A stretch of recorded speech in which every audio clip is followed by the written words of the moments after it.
ஆண்டவரும் இரட்சகருமான இயேசு கிறிஸ்துவின் ஈடு இணையற்ற நாமத்தில் அன்றன்றுள்ளப்பம் வாசகர்களுக்கு எங்கள் அன்பின் வாழ்த்துக்கள். 2025 ஆண்டு ஆகஸ்ட் மாதம் 13ஆம் தேதி புதன்கிழமைக்குரிய தின தியானம். இன்றைய தலைப்பு தேவ சித்தத்தின்படி ஜெபம். 1 யோவான் 5:14 சொல்கிறது, நாம் எதையாகிலும் அவருடைய சித்தத்தின்படி கேட்டால் அவர் நமக்கு செவி கொடுக்கிறார் என்பதே அவரை பற்றி நாம் கொண்டிருக்கிற தைரியம்.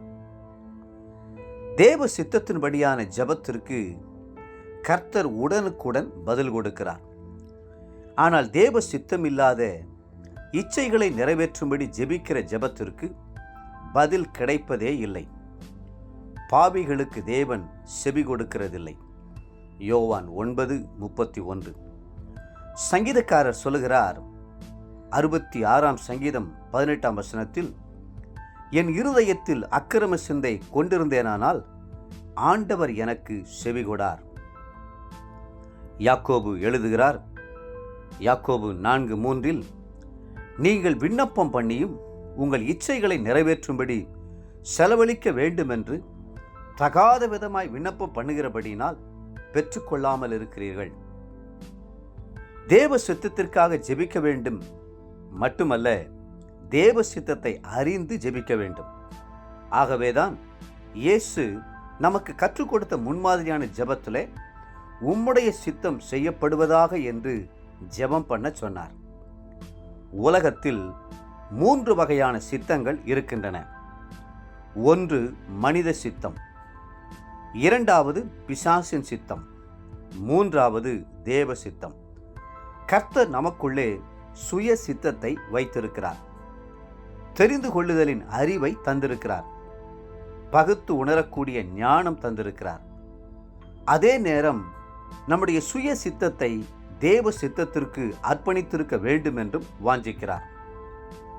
சாத்தானோ மனுஷனுடைய உள்ளத்தில் ஏவுதல் கொடுத்து பாவ சந்தோஷத்தை அனுபவிக்கும்படி தூண்டிக்கொண்டே இருக்கிறான். கொஞ்சம் கொஞ்சமாக அவனுடைய சித்தத்தை மனித உள்ளத்திலே புகுத்தி அவனை அடிமையாக்கி முடிவிலே மனித சித்தத்தையே அழித்து தன்னுடைய ஆளுகைக்குள் கொண்டு வந்து விடுகிறான். தேவ சித்தம் என்றால் தேவனுடைய நினைவுகளை, உணர்வுகளை நம்மேல் ஏற்றுக்கொள்வதாகும். அவருக்கு பிரியமானதை செய்ய நம்மை ஒப்பு கொடுக்கும் போது கர்த்தர் அவருடைய சித்தத்தின் பாதையிலே நம்மை வழிநடத்துகிறார்.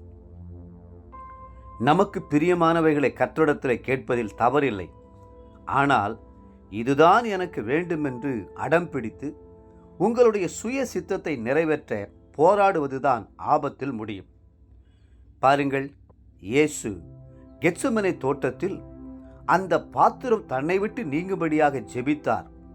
ஆகிலும் என்னுடைய சித்தத்தின்படி அல்ல, உம்முடைய சித்தத்தின்படியே ஆகக் கடவது என்று தேவ சித்தத்திற்கு தன்னை பூரணமாய் ஒப்பு கொடுத்தார். தேவ பிள்ளைகளே, கர்த்தருடைய சித்தத்திற்கு உங்களை பூரணமாய் ஒப்பு கொடுப்பீர்களானால் இம்மையிலும் மறுமையிலும் நீங்கள் ஆசீர்வதிக்கப்பட்டிருப்பீர்கள். இன்றைய நினைவிற்கு ரோமர் 12:2, தேவனுடைய நன்மையும் பிரியமும் பரிபூர்ணமான சித்தம் என்னதென்று பகுத்தறியத்தக்கதாக உங்கள் மனம் புதிதாகிறதுனாலே மறுரூபமாகுங்கள். இன்றைய வேத வாசிப்பு காலை சங்கீதம் 87 மற்றும் 88ஆம் சங்கீதங்கள், மாலை ரோமர் 13ஆம் அதிகாரம். அன்புக்குரிய அன்றன்றுள்ளப்பம் வாசகர்களே, மீண்டும் உங்களை வாழ்த்துகிறோம். கர்த்தருடைய சித்தம் இன்னதென்று அறிந்து ஜெபம் பண்ணுங்கள். கர்த்ததாமே உங்களை ஆசீர்வதித்து மென்மேலும் உயர்த்துவாராக. ஆமென்.